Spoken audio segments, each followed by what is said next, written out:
నేపథ్యంలో రాజన్న సిరిసిల్ల జిల్లా ప్రజలు తీసుకోవలసిన జాగ్రత్తలు. వాగులు, వంకలు, నదుల వద్ద వరద ప్రవాహం అధికంగా ఉంటుంది కావున వాటి వద్దకి ఎవరు వెళ్లవద్దు. రైతులు పొలాల్లో విద్యుత్ మోటార్ల వద్ద జాగ్రత్తగా ఉండాలి.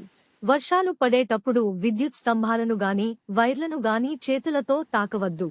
మానేరు పరివాహక గ్రామాల ప్రజలు అప్రమత్తంగా ఉండాలి.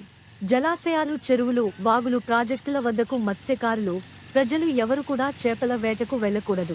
ఉధృతంగా ప్రవహిస్తున్న వాగులు, కాలువలు, రిజర్వాయర్లు, చెరువుల వద్దకు వెళ్లరాదు. వర్షం వల్ల వాహనాలు స్కిడ్ అయ్యే ప్రమాదం ఉంది కావున పరిమిత వేగంతో నడపాలి. భారీ వర్షాలు కారణంగా అత్యవసరమైతేనే ఇంటి నుండి బయటకు వెళ్లాలి. పిల్లలు, యువకులు నది దగ్గరకు సెల్ఫీలు తీసుకోవడానికి, ఈతలు కొట్టడానికి వెళ్లకుండా తల్లిదండ్రులు దృష్టి సారించాలన్నారు. విపత్కర సమయాల్లో సహాయం కోసం డయల్ 100కి లేదా దగ్గరలో ఉన్న పోలీస్ వారికి సమాచారం అందిస్తే తక్షణ సహాయక చర్యలు చేపడతాం.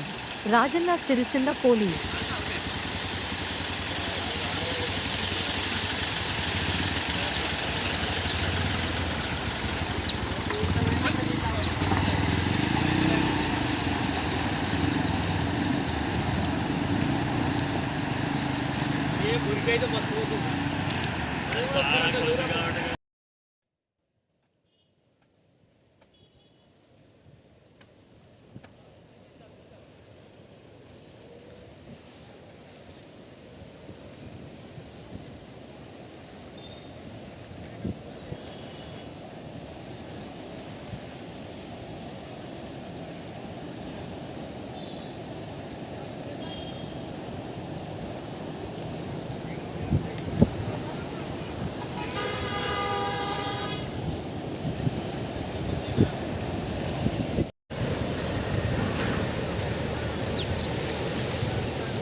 आगे भरे हो